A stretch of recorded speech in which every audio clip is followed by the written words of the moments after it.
Lupa itu manusiawi. Tapi kalau sudah begini, awas, bukan sekadar pikun biasa.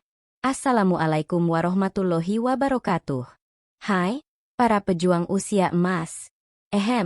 Kamu yang lagi nonton ini, iya kamu, yang tadi lupa naruh kacamata padahal nempel di kepala. Atau yang tadi pagi nyari HP keliling rumah, padahal dari tadi tuh di tangan, atau bahkan lupa juga sama nama cucunya sendiri. Ngaku deh, pernah ya? Hihihe, tenang, kamu nggak sendiri kok.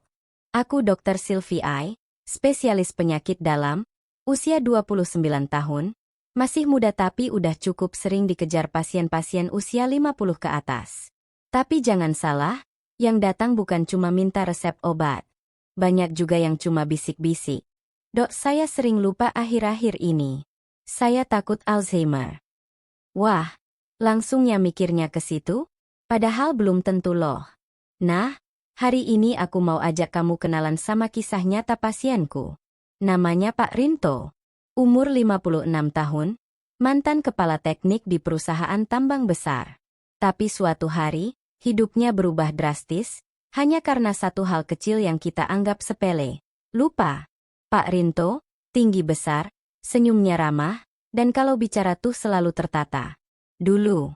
Sekarang, kadang kalimatnya loncat-loncat, kadang tiba-tiba diam, bahkan pernah manggil anaknya pakai nama kucing. Iya, serius. Waktu itu anaknya pulang dari Bandung. Ayah, ini aku, Lala. Tapi Pak Rinto malah jawab, oh, cemongnya. Cemong itu kucing mereka yang udah mati 3 tahun lalu. Awalnya keluarga cuma ketawa-tawa, dikira bercanda. Tapi makin lama makin sering. Istrinya, Bu Erna, datang ke klinik sambil nangis. Dok, suami saya ini bukan cuma pelupa biasa. Dia berubah. Saya takut kehilangan dia, pelan-pelan. Dan sejak itulah, kisah kami dimulai. Masalahnya bukan cuma soal lupa naruh kunci atau nyebut nama salah. Pak Rinto mulai kehilangan arah waktu nyetir. Jalanan yang udah dilewati ribuan kali, jadi asing. Belanja ke warung, malah nggak bisa bedain mana daging mana lengkuas. Parahnya, suatu hari dia masuk ke rumah tetangga karena ngira itu rumahnya. Aku tahu saat itu, ini bukan lagi forgetfulness biasa. Ini sudah masuk tahap yang kami sebut mild cognitive impairment, atau gejala awal demensia. Bisa karena Alzheimer, bisa karena kerusakan otak lain.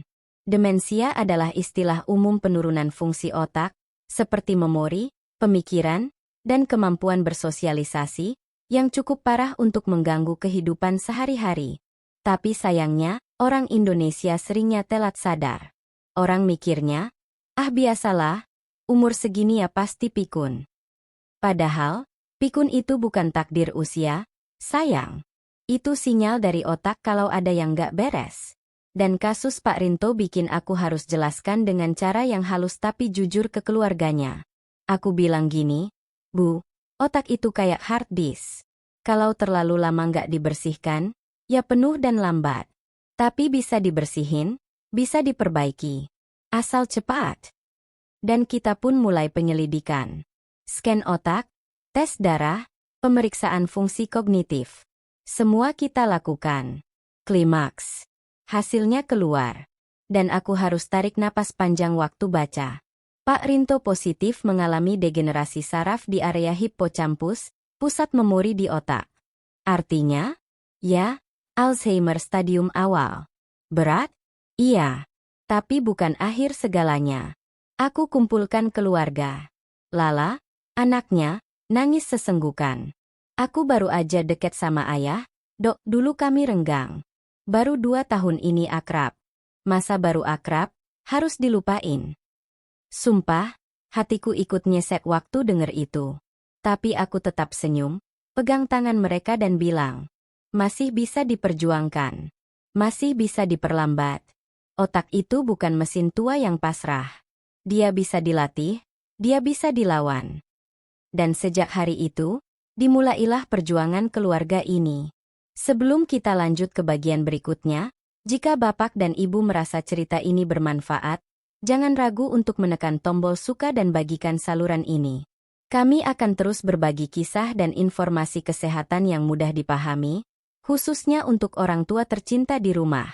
Dengan menekan tombol subscribe, Bapak dan Ibu ikut membantu kami menyebarkan kebaikan ini kepada lebih banyak orang. Mereka ikuti semua saran. Latihan otak tiap pagi, mulai dari main puzzle, hafalan doa, bahkan main catur. Perubahan pola makan, kurangi gula, makan ikan, makan alpukat, makan kunyit, makan brokoli. Olahraga teratur meski cuma jalan kaki 30 menit tiap pagi. Dan yang paling penting, komunikasi emosional. Ngobrol tiap hari. Dengarkan cerita Pak Rinto, walau kadang ngalor ngidul. Aku juga kasih suplemen dan terapi hormonal ringan. Semuanya aman, dengan pemantauan rutin. Dan, hasilnya? Perlahan, tapi nyata. 3 bulan kemudian, Pak Rinto bisa hafal lagi nama cucunya. 6 bulan kemudian, dia udah bisa bantu cucunya belajar IPA. Dan setahun setelah terapi dimulai, dia bisa berdiri di depan komunitas pensiunan, kasih seminar tentang hidup sehat melawan kepikunan. Tapi hidup itu kadang gak melulu soal kemajuan. Suatu malam, Bu Erna datang lagi. Mukanya pucat. "Dok, Pak Rinto pingsan di kamar mandi." Kami buru-buru bawa ke rumah sakit. Setelah pemeriksaan, ternyata tekanan darahnya drop parah, karena dia diam-diam stop minum obat demi ingin sembuh alami.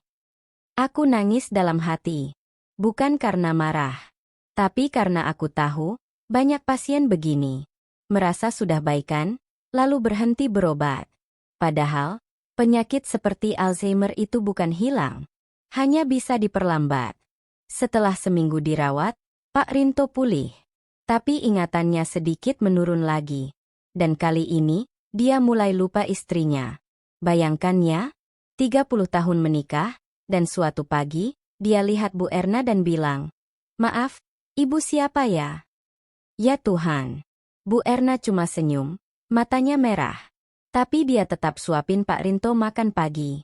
Itu, titik balik buatku. Aku sadar, sebagai dokter, aku bisa bantu lewat ilmu. Tapi yang benar-benar menyembuhkan adalah cinta. Hari ini, Pak Rinto tidak ingat siapa aku.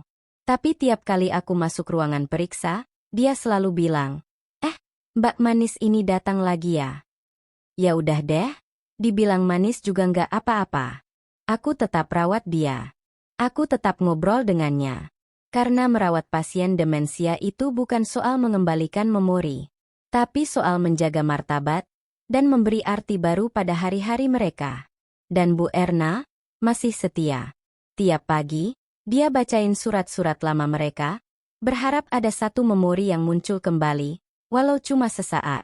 Kamu yang sedang nonton ini, kalau kamu mulai sering lupa nama, lupa naruh barang, atau bingung di tempat familiar, jangan panik. Tapi jangan abaikan. Pikun bukan takdir, tapi peringatan. Jaga otakmu seperti kamu menjaga hati. Makan sehat, cukup tidur, hindari stres, dan jangan berhenti belajar. Dan kalau kamu punya orang tua yang mulai pikun, peluk mereka. Jangan marah, jangan lelah. Karena saat otak mereka mulai menghilang, hatinya masih tetap merasa. Aku, Dr. Sylvie I, bukan cuma ingin menyembuhkan, tapi ingin menemani. Karena di dunia yang serba cepat ini, yang paling dibutuhkan mereka adalah waktu, perhatian, dan cinta yang pelan-pelan. Terima kasih sudah mendengar cerita ini.